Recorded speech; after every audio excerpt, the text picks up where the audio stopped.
ఈ తరుణంలోనే ఆంధ్రప్రదేశ్కు సంబంధించి గతంలో పరిశ్రమలు ఏర్పాటు సంబంధించిన విషయంలో పూర్తిగా గాలి కొదిలేశారు. అభివృద్ధి కార్యక్రమాలని అస్సలు పట్టించుకున్నటువంటి పరిస్థితులను మనం చూసాం.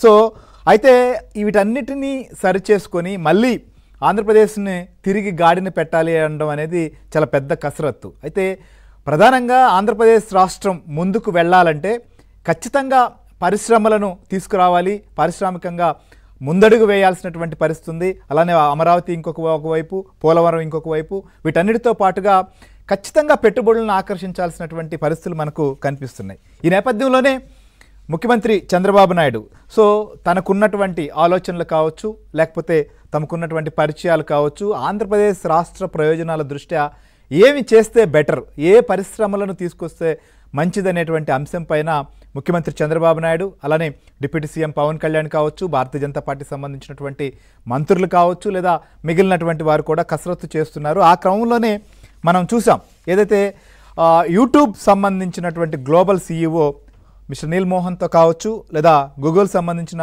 ఏపీఎస్సీ హెడ్ సంజయ్ గుప్తాతో కూడా మాట్లాడడం. సో ముఖ్యంగా ఆంధ్రప్రదేశ్లో యూట్యూబ్ అకాడమీ ఏర్పాటు గురించినటువంటి ఒక చర్చ చేశారు. ఎందుకంటే రాజధాని అమరావతిలో మీడియా సిటీలో సాంకేతిక సహాయాన్ని అందించేందుకు, తద్వారా అనేక ప్రయోజనాలు ఉంటాయని చెప్పే ఉద్దేశంతో ఆయన చర్చించడం జరిగింది. ఈ విషయాన్ని కూడా ఆయన సోషల్ మీడియా వేదికగా దాన్ని ట్వీట్ కూడా చేశారు. ఈ నేపథ్యంలో ఆ విషయాన్ని కూడా బయటికి చెప్పడం జరిగింది. సో ముఖ్యంగా స్కిల్ సంబంధించిన విషయంలో, ఎందుకంటే స్కిల్ డెవలప్మెంట్ ద్వారా ముఖ్యంగా ఎవరైతే యువత ఉన్నారో వారికి ఉపాధి అవకాశాలు కల్పిస్తేనే ఖచ్చితంగా రాష్ట్ర పురోభివృద్ధికి అవకాశం ఉంటుంది. ఇవాళ ప్రపంచవ్యాప్తంగా కూడా ఈ విషయం పైన, ముఖ్యంగా ఉపాధి అవకాశాలకు సంబంధించిన అంశంపైనే ప్రధానంగా దృష్టి పెట్టినటువంటి పరిస్థితులు మనకు కనిపిస్తున్నాయి. సో ఆ ప్రక్రియలోనే ఆయన చర్చలు జరపడం, దీన్నే చెప్పడం కూడా జరిగింది. అయితే ఆయన ట్వీట్కి అనేక రకాల ట్యాగ్ చేస్తూ గేమ్ చేంజరు, రకరకాల పేటీఎం బ్యాచ్ దుష్ప్రచారం చేస్తున్నారు. సో ఆ కంపెనీలకు సంబంధించినటువంటి వారికి వీళ్ళు ఇప్పుడునే ఇక్కడికి వస్తే, ఆంధ్రప్రదేశ్కి వస్తే మీ మహిళా ఉద్యోగులకు రక్షణ ఉండదు, ఇక్కడ కరెక్ట్ కాదు, హైదరాబాదు బెటరు, ఈ రకమైనటువంటి తప్పుడు ప్రచారం చేస్తున్నారు. ఎందుకు ఇలాంటి పరిస్థితి? మీ హయాంలో చేసి ఉంటే ఇలాంటి పరిస్థితి ఉండేది కాదు, ఒకవేళ చేయలేదు. ఇప్పుడు వస్తున్నటువంటి వాటిని ఎందుకు ఈ రకంగా వాటిని రాకుండా చేసే కుట్ర చేస్తున్నారు? ఎవరికి నష్టం చేస్తున్నారు? ఇలాంటివి జరిగితే ఎవరికి నష్టం? ఆంధ్రప్రదేశ్ రాష్ట్రానికి, ఆంధ్రప్రదేశ్ ప్రజలకు, భారత పౌరులైనటువంటి ఆంధ్రప్రదేశ్ ప్రజానికానికి నష్టం కాదా? ఈ విషయాన్ని ఎందుకు ఆలోచించట్లేదు? రాజకీయంగా గెలుపు ఓటములు ఉండొచ్చు, కానీ ఓడిపోయారని చెప్పి రాష్ట్రాన్ని అధోగతి పాలు చేసేటువంటి కుట్రలు ఎందుకు చేస్తున్నారు? బ్రాండ్ను ఎందుకు డ్యామేజ్ చేసేటువంటి ప్రయత్నాలు మీ వైపు నుంచి జరుగుతున్నాయి? ఇది తప్పు కాదా?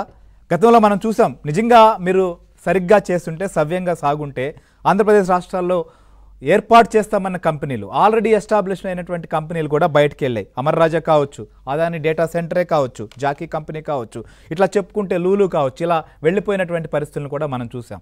సో అప్పట్లో ఈ రకమైనటువంటి నష్టాన్ని చేసి, ఇప్పుడు కూడా ఇదే రకమైనటువంటి ప్రచారం చేసి, తప్పుడు ప్రచారం చేసి, రాష్ట్రంలో అసలు శాంతి భద్రతలే లేవు, పూర్తిగా క్షీణించాయని చెప్పి ఢిల్లీలో ఆందోళనలు, ఈ విధంగా సోషల్ మీడియా వేదికగా కావచ్చు, లేదా తప్పుడు ప్రచారాలు ప్రతిరోజు ఇదే.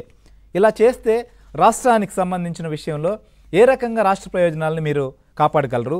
ప్రభుత్వం సంబంధించి ఏదైనా తప్పు చేస్తే ప్రభుత్వాన్ని ప్రశ్నించవచ్చు, నిలదీయచ్చు, కానీ రాష్ట్రానికి వచ్చేటువంటి కంపెనీలను, పెట్టుబడులను ఆపించేటువంటి కుట్రలు మాత్రం మంచిది కాదు. సో ఈ రకమైనటువంటి పరిణామాలకు ఎందుకు తెగబడుతున్నారు? అసలు ఈ రకమైనటువంటి తప్పుడు ప్రచారం ఎందుకు చేస్తున్నారు? ఈ ప్రచారం పైన ప్రభుత్వం ఏ రకంగా తిప్పికొట్టబోతోంది? ఏ రకంగా దీనికి సమాధానం